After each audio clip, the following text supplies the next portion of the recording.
Hello friends, welcome to my YouTube channel. Myself Arjun Gaikwad from Sri Shivaji High School, Bodhegaon.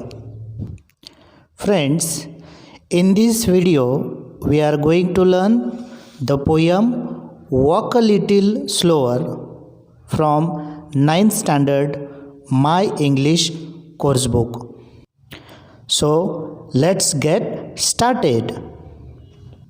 विद्यार्थी मित्रांनो, या कवितेचं नाव आहे walk a little slower, म्हणजे थोडं सावकाश चाला, थोडं हळू चाला. The poem walk a little slower is composed bye an unknown poet. It depicts the expectations of a child from its father. The speaker is a child and the poem is addressed to a father. The child requests his father to walk slow, means do the activities slowly. He not only wants to observe his father's activities but also follows them. A little child requests his father to walk a little slower. या कवितेमध्ये एक लहान मूल आपल्या वडिलांना विनंती करत आहे आणि त्यांना सांगत आहे की थोडंसं हळू चाला. याचाच अर्थ असा की वडील जे जे काही करतात ते त्याला चांगल्या प्रकारे समजू शकेल याकरिता तो त्यांना हळू चालायला सांगतो.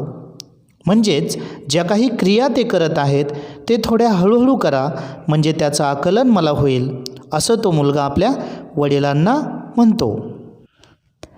त्या मुलाला आपल्या वडिलांचं अनुकरण करायचं आहे, म्हणजे ज्या पद्धतीने त्याचे वडील जीवन जगतात तसंच जीवन त्याला जगायचं आहे आणि म्हणून तो त्यांना फॉलो करतो, त्यांचं अनुकरण करतो. It wants to follow his father. It doesn't want to fall down. It doesn't want to be unsuccessful. त्या लहान मुलाला खाली पडायचं नाही आहे, म्हणजेच त्या मुलाला अपयशी व्हायचं नाही आहे, म्हणून तो आपल्या वडिलांना सांगतो की थोडं हळू चाला, म्हणजेच मी तुमच्याबरोबर तुमच्या जोडीला चालू शकेल. Sometimes it fails to understand his father's actions, thoughts and feelings. ते मूल आपल्या वडिलांना म्हणतं की कधीकधी त्यांची पावले इतकं वेगाने चालत असतात की ती पावलंसुद्धा त्याला दिसत नाहीत. याचाच अर्थ असा की त्या वडिलांची जी कृती आहे, त्यांचं जे वर्तन आहे, कधीकधी त्या लहान मुलाला समजत नाही. हिज फादर लीड्स हिम. वडिलांनी सावकाश चालणं खूप गरजेचं आहे.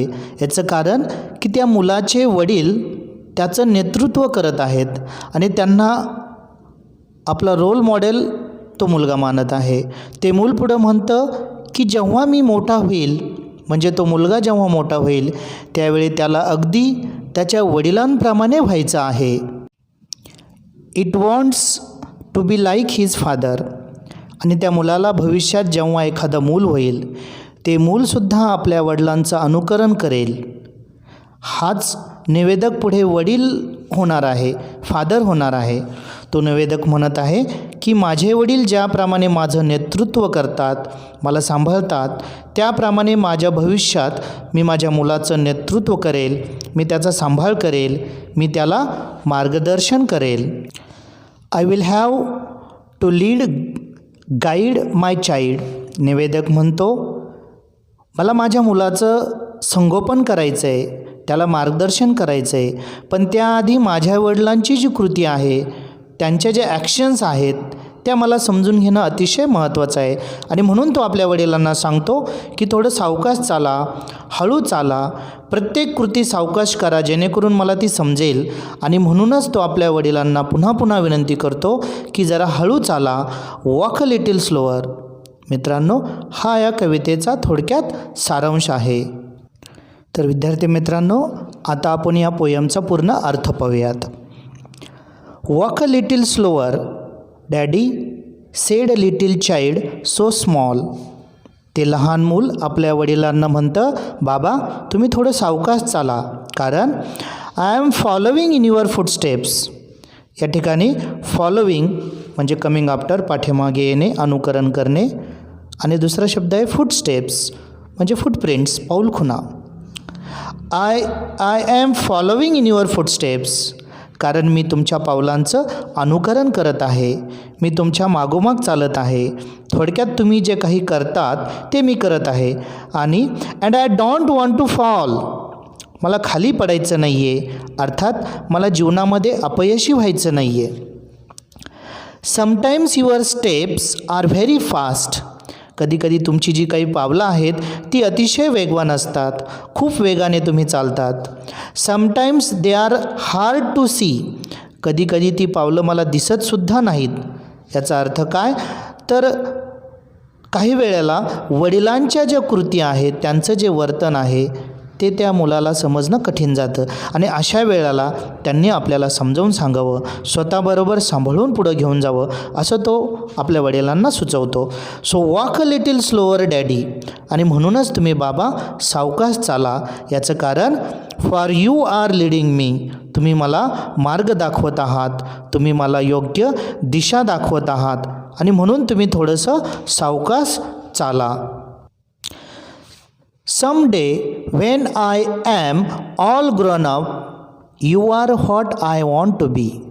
Grown up means to become adult, प्रौढ होणे, मोठे होणे. Someday when I am all grown up, you are what I want to be. या दोन ओळीचा अर्थ असा आहे की बाबा ज्या वेळेला मी मोठा होईल त्यावेळेला मला तुमच्यासारखंच व्हायची इच्छा आहे. Some day when I am all grown up, ज्या वेळेला मी मोठा होईल, you are what I want to be, मला तुमच्यासारखंच व्हायचं आहे. Then I will have a little child who will want to follow me, नंतर मलाही एक मूल होईल जे माझं अनुकरण करेल, कारण प्रत्येक पुढची पिढी ही मागच्या पिढीचा आदर्श समोर ठेवत असते. आणि म्हणून पुढे ते मूल म्हणतं and I would want to lead just right and know that I was true. ते मूल म्हणतं की मला योग्य मार्ग निवडला पाहिजे आणि सत्याच्या वाटेवरूनच चाललं पाहिजे. So walk a little slower daddy for I must follow you, म्हणून बाबा तुम्ही थोडंसं सावकाश चाला, हळूहळू चाला, कारण आय मस्ट फॉलो यू, मला तुमचं अनुकरण करायचं आहे, मला तुम्हाला पूर्णपणे समजून घ्यायचं आहे की जेणेकरून मी पुढच्या पिढीला त्या गोष्टी शिकवू शकेल, त्यांना दिशा दाखवू शकेल, मार्गदर्शन करू शकेल. पोएटचं नाव या ठिकाणी दिलेलं नाही आहे, तिथं म्हटलं आहे ऑथर अननोन, कोणीतरी अनभिज्ञ व्यक्तीनं ही कविता लिहिलेली आहे. विद्यार्थी मित्रांनो, तुम्हाला ही कविता नक्कीच समजली असेल. चला तर मग आपण या कवितेवर आधारित काही ॲक्टिव्हिटीज पाहूयात. Simple factual questions. Choose the correct alternative. The child is talking to its father. Number 2, the father is leading and the child is following. Number 3, the child is following its father's footsteps. Number 4, the child does not wish to fall. Number 5, the child requests its father to walk slower. And number 6, someday the child will become a father. Number 7, the child does not wish to fall while following its father. Number 8, the child wanted to do right things. And number 9, the child wants to be like father. Second activity of simple factual question. Say whether the following statements are true or false. The child wants to follow his friend. False. The father is a follower and a child is a leader. This statement is false. The child requests its father to walk slow. True. And the child's actions are very fast. False. The child talks to its father. True. Someday the father would grow up. False.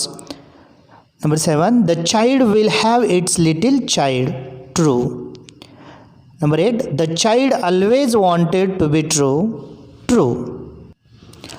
Complex factual questions. The first question, what qualities of your parents would you like to adopt?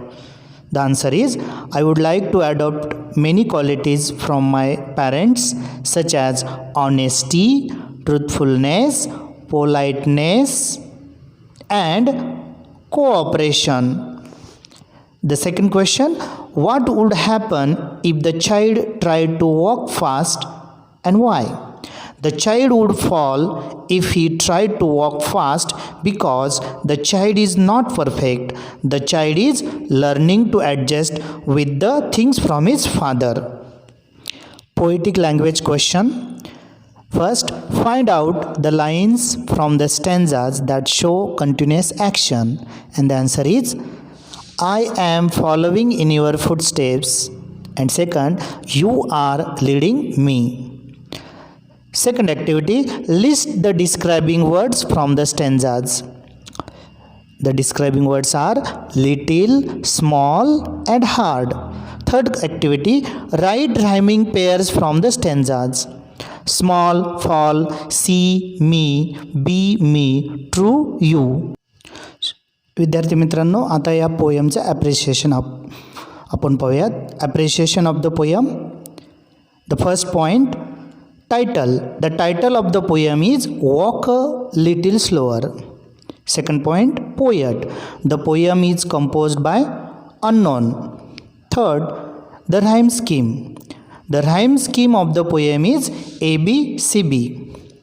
Number 4, figure of speech. The figure of speech is here inversion. Example is, said a little child so small.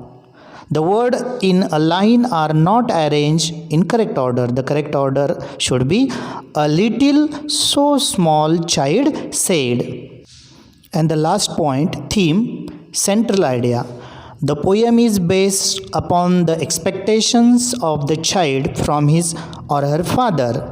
The child wants to do the things as his father does, so he requests him to tackle the activities slowly, with which he could understand those activities.